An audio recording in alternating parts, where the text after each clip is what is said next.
अक्सर लोगों के मन में ना एक डर बैठ जाता है, खासकर जब वो किसी नाइंसाफी का शिकार होते हैं। डर ये कि अगर मेरे पास कोई चश्मदीद गवाह नहीं है तो मैं अदालत में केस कैसे जीतूंगी। और कई लोग तो मतलब इसी एक सोच की वजह से कानूनी लड़ाई शुरू ही नहीं करते। सही बात है। आज हम इसी डर की जड़ तक पहुंचेंगे और जानेंगे कि भारतीय कानून के तहत बिना गवाहों के कोई मुकदमा कैसे जीता जा सकता है। बिल्कुल। आज हम सुप्रीम कोर्ट के कुछ बहुत ही दिलचस्प फैसलों और कानूनी किताबों से वो रणनीतियां निकालेंगे जो ये साबित करती हैं कि न्याय सिर्फ चश्मदीद गवाहों का मोहताज नहीं है। अच्छा। हमारा मकसद आज उन तरीकों और कानूनों को समझना है जो तब भी इंसाफ का रास्ता दिखाते हैं जब कोई गवाह मौजूद ना हो। हम सबूतों के अलग अलग प्रकार, उनकी ताकत और उन्हें अदालत में इस्तेमाल करने के तरीकों पर गहराई से बात करेंगे। ठीक है, तो चलिए इसे खोलकर समझते हैं। सबसे पहली बात तो यही आती है कि जब हम सबूत या एविडेंस कहते हैं तो इसका मतलब क्या है।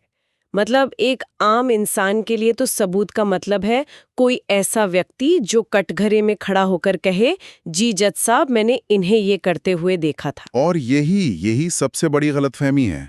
देखिए, कानून सबूत को दो मुख्य हिस्सों में बांटता है। ओके। एक है मौखिक साक्ष्य यानी ओरल एविडेंस, जो आपने बताया, किसी गवाह का जुबानी बयान। लेकिन दूसरा और कई मामलों में उससे कई ज्यादा ताकतवर होता है दस्तावेजी साक्ष्य यानी डॉक्यूमेंट्री एविडेंस। दस्तावेजी साक्ष्य। जी, इसमें कोई भी कागज, कोई रिपोर्ट, कोई रिकॉर्ड, ये सब शामिल हो सकता है। लेकिन फिल्मों में तो हमेशा गवाह ही हीरो होता है। वो मैं गीता पर हाथ रखकर कसम खाती हूँ वाला सीन ही सबसे दमदार माना जाता है। क्या आप ये कह रहे हैं कि एक कागज का टुकड़ा एक जीते जागते इंसान की गवाही से ज्यादा मजबूत हो सकता है? कई बार बिल्कुल हो सकता है। यहाँ एक दिलचस्प बात है, इंसान की याददाश्त धोखा दे सकती है। वो दबाव में आ सकता है, भावनाओं में बह सकता है, या उसे खरीदा भी जा सकता है। ये तो है। लेकिन एक दस्तावेज वो अपनी जगह स्थिर रहता है। इंसान पलट सकता है, कागज नहीं। चलिए एक मिसाल से समझते हैं। मान लीजिए एक जमीन का झगड़ा है। हाँ, ये तो बहुत आम बात है। एक पक्ष के पास 10 लोग हैं जो गांव से आकर गवाही दे रहे हैं कि ये जमीन तो 50 साल से इन्हीं की है, हमने इनके बाप दादा को यहाँ खेती करते देखा है। सुनने में बहुत मजबूत लगता है। हाँ बिल्कुल। लेकिन दूसरे पक्ष के पास सिर्फ एक कागज है, सरकारी रिकॉर्ड यानी कि रजिस्ट्री। हाँ बिल्कुल, रजिस्ट्री, जिसमें जमीन साफ साफ उसके नाम पर दर्ज है।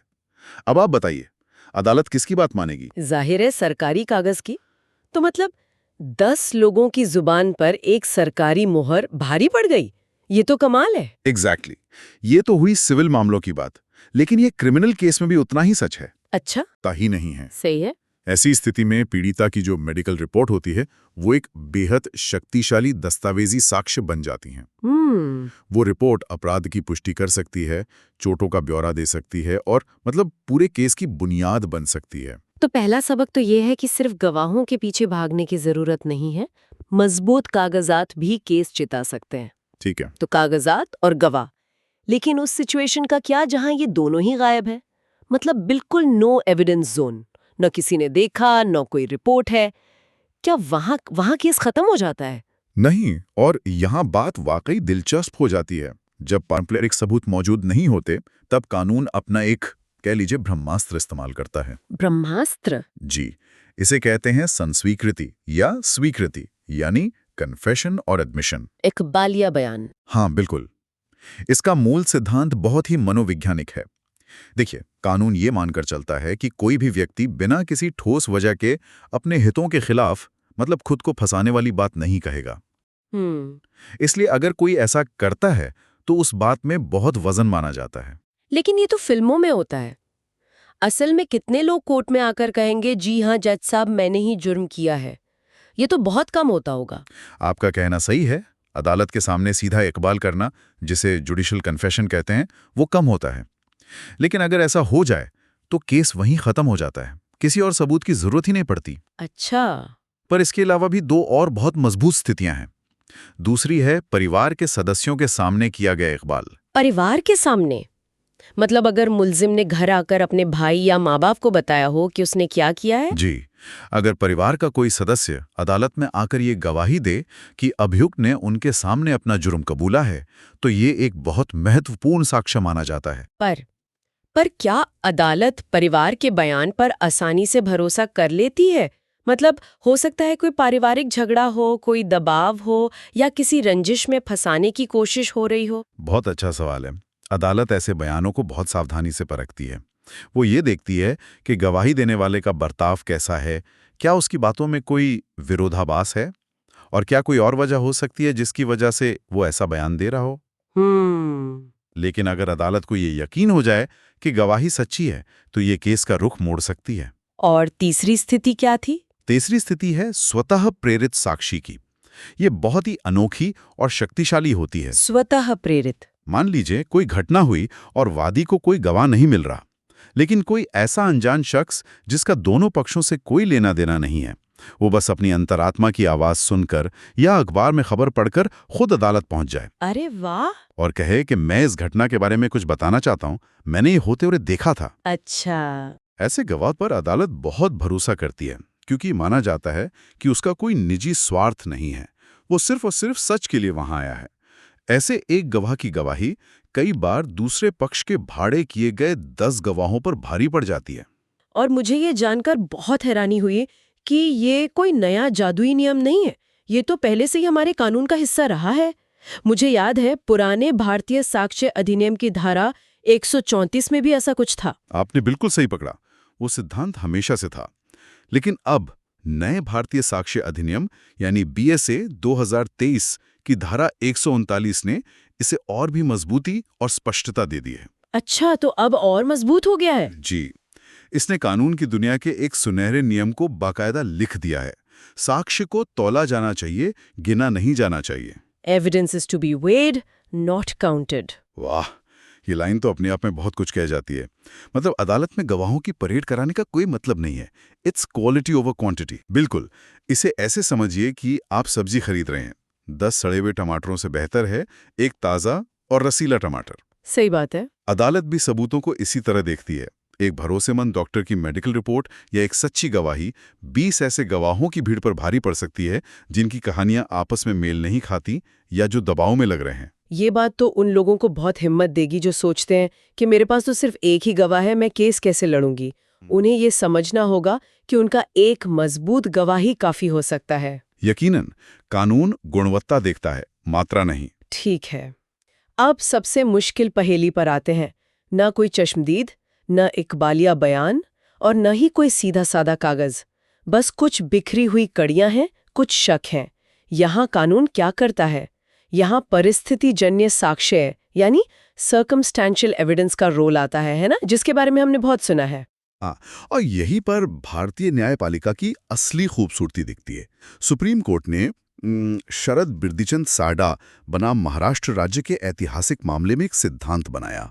1984 का केस। जी भाई, उस सिद्धांत को कहते हैं पंचशील सिद्धांत। ये 5 ऐसी कसौटियां हैं या कह लीजिए 5 ऐसे ताले हैं जिन्हें अगर अभियोजन पक्ष यानी प्रोसिक्यूशन साबित कर दे तो बिना एक भी चश्मदीद गवाह के सिर्फ परिस्थितियों के आधार पर मुल्जिम को सजा दी जा सकती है। 5 कसौटियां, ये सुनने में दिलचस्प लग रहा है। वो क्या है? पहली कसौटी ये है कि जिन परिस्थितियों के आधार पर केस खड़ा किया जा रहा है वो सारी परिस्थितियां शक से परे पूरी तरह साबित होनी चाहिए।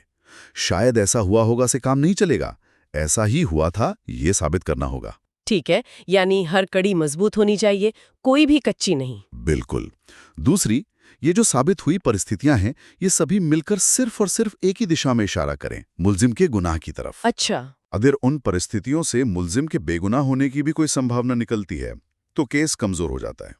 मतलब सारी कड़ियां सिर्फ मुल्जिम की तरफ ही इशारा करें, कहीं और नहीं। सही। तीसरी और चौथी कसौटी एक साथ चलती हैं।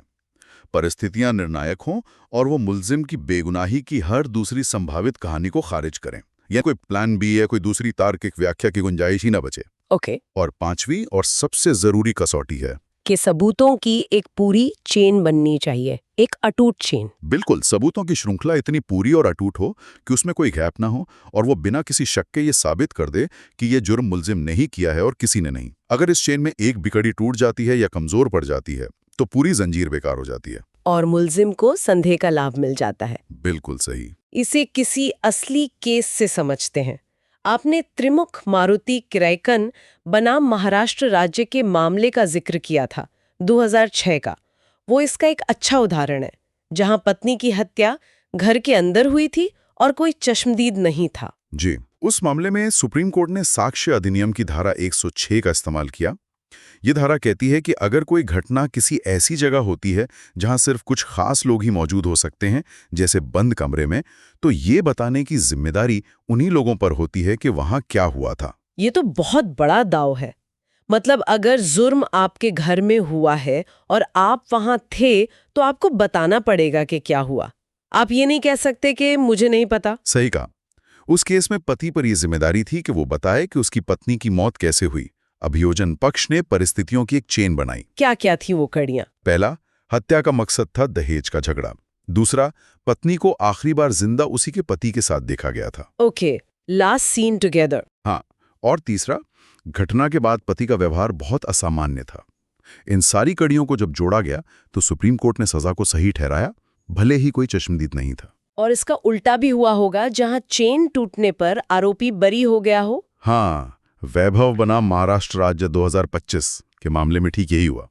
वहां भी परिस्थितिजन्य साक्ष्य थे, लेकिन अभियोजन पक्ष उन कड़ियों को पूरी तरह जोड़ नहीं पाया। अच्छा, गैप रह गया। हाँ, उनकी चेन में गैप रह गया था, एक ऐसा सवाल जिसका जवाब प्रोसिक्यूशन के पास नहीं था। और जैसा कि पंचशील सिद्धांत कहता है, एक भी कड़ी टूटी तो मुलजिम भरी।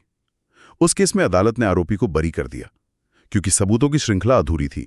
तो इस पूरी बातचीत को समेटें तो हमारे सुनने वालों के लिए 3 सबसे बड़े सबक क्या हैं? मेरे हिसाब से पहला और सबसे बड़ा सबक यह है कि न्याय की लड़ाई में सिर्फ जुबानी गवाही पर निर्भर ना रहें।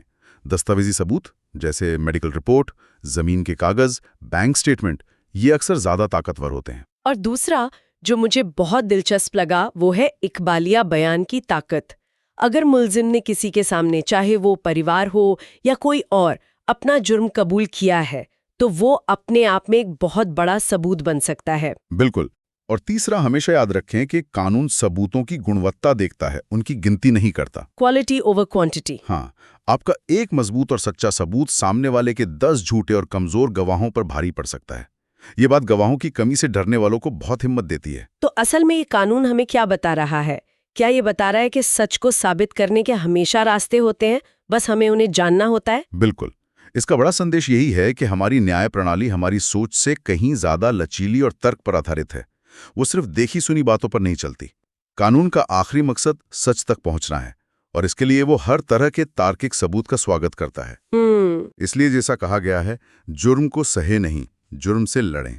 अगर आपके पास सच्चाई है तो कानून में उसे साबित करने के रास्ते मौजूद हैं, भले ही आपके पास पारंपरिक गवाह ना हो। हमने देखा कि कानून सबूतों की कमी होने पर कैसे काम करता है और परिस्थितियों की कड़ियां जोड़कर सच तक पहुंचता है।